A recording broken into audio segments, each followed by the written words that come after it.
Hai semua, Assalamualaikum warahmatullahi wabarakatuh. Bertemu kita lagi untuk sambungan unit 2 topik manusia, iaitu perkaitan di antara sistem dalam tubuh manusia. Apa yang kita nak belajar hari ini? Di antara isi kandungan pembelajaran kita pada hari ini ialah yang pertama, kita nak tengok perkaitan di antara sistem-sistem yang ada dalam tubuh manusia. Kita telah pun mempelajari di antara beberapa sistem-sistem yang ada dalam tubuh manusia. Yang kedua, kita nak tengok apakah cara-cara untuk kita memelihara sistem dalam tubuh badan. Bagaimana kita nak pastikan sistem-sistem yang ada dalam tubuh badan kita berfungsi dengan baik supaya kita kekal terus hidup. Ketiga, kita akan tengok di antara fakta-fakta menarik yang mungkin anda belum tahu. Dan yang keempat, kita nak tengok segmen uji minda, iaitu kita nak uji kefahaman anda melalui kuis-kuis yang telah cikgu sediakan. Kandungan yang pertama, perkaitan antara sistem dalam tubuh manusia. Berikut adalah sistem-sistem yang ada dalam tubuh manusia. Yang pertama, sistem yang kedua, sistem yang ketiga dan sistem yang keempat. Sistem yang pertama melibatkan beberapa tulang yang ada dalam tubuh badan manusia yang menjadikan seorang itu manusia yang sempurna. Kita kenali sebagai sistem rangka.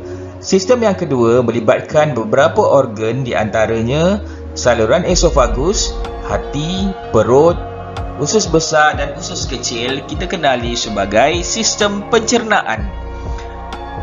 Sistem yang ketiga melibatkan trakea dan juga peparu. Kita kenali sebagai sistem pernafasan. Dan yang keempat melibatkan saluran darah dan juga jantung. Kita kenali sebagai sistem peredaran darah. Kita teruskan dengan perkaitan antara sistem dalam tubuh badan manusia.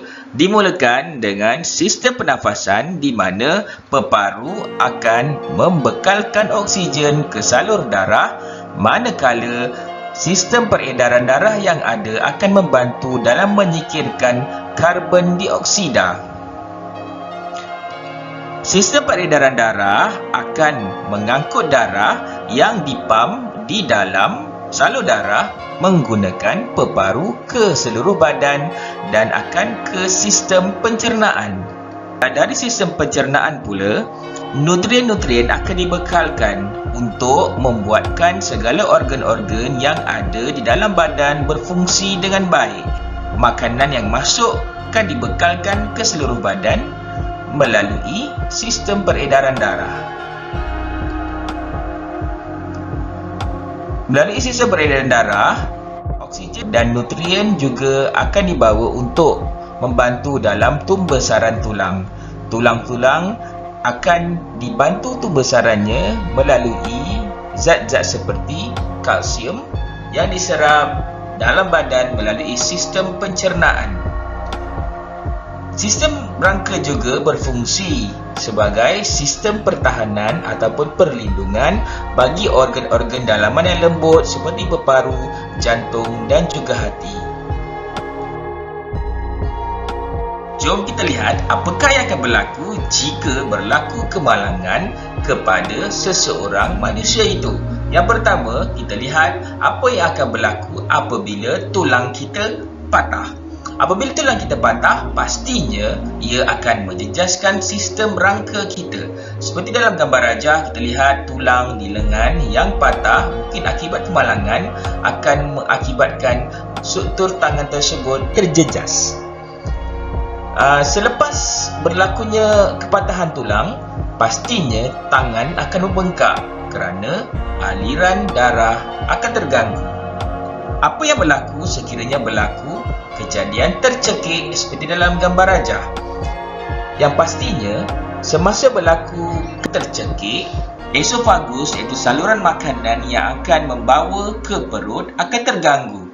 Makanan akan terperangkap dan juga menghalang udara yang masuk ke trakea yang akan menyebabkan seseorang itu untuk sukar bernafas dan boleh membawa maut. teruskan dengan cara untuk memelihara sistem dalam tubuh badan manusia.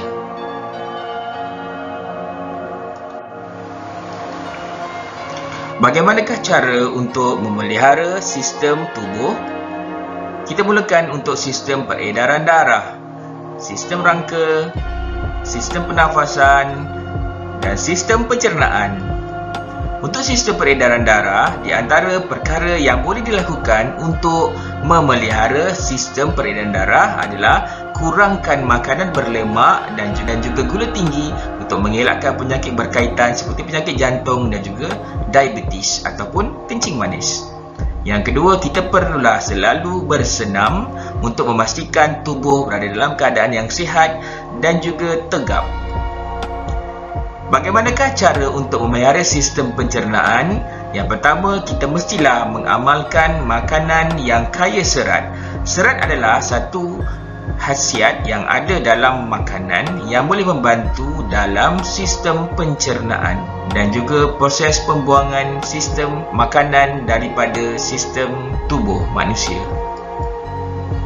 Yang kedua, kita mestilah minum air secukupnya supaya air di dalam badan tidak kurang ataupun mengalami dehidrasi.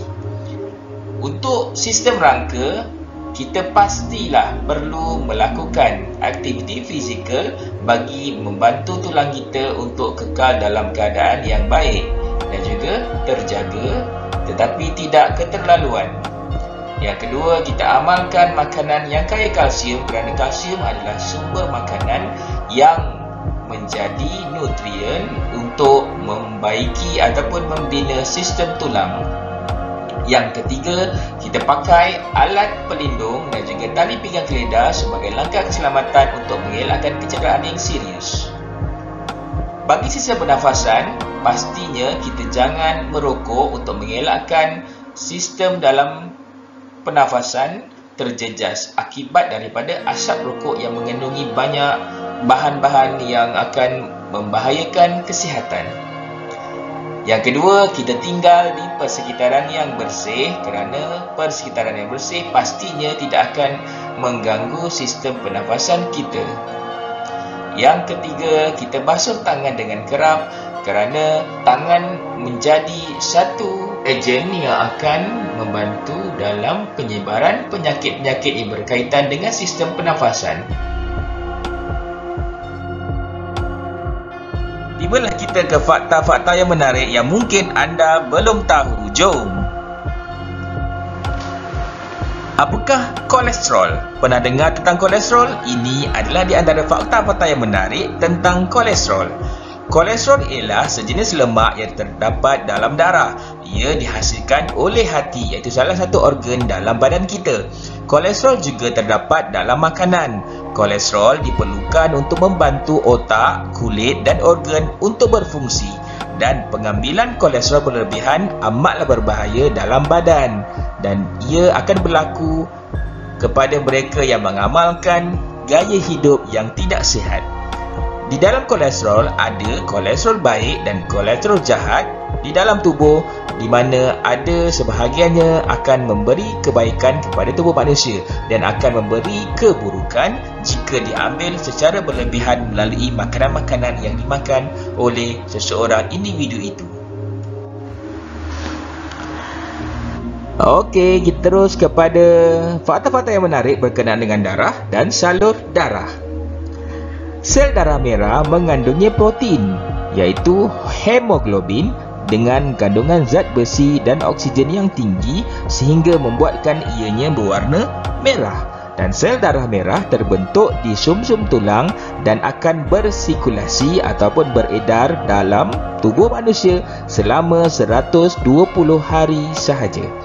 Jika dijumlahkan, pembuluh darah atau salur darah yang mengalir di dalam tubuh seorang dewasa menjangkau sepanjang 100,000 kilometer panjangnya. Wow! Rata-rata isi padu darah bagi tubuh manusia adalah sekitar 5.6 liter dan bagi perempuan dewasa adalah sebanyak 4.5 liter sahaja. Sementara itu, bayi-bayi yang baru lahir hanya memiliki sekitar 1 cawan darah dalam tubuhnya.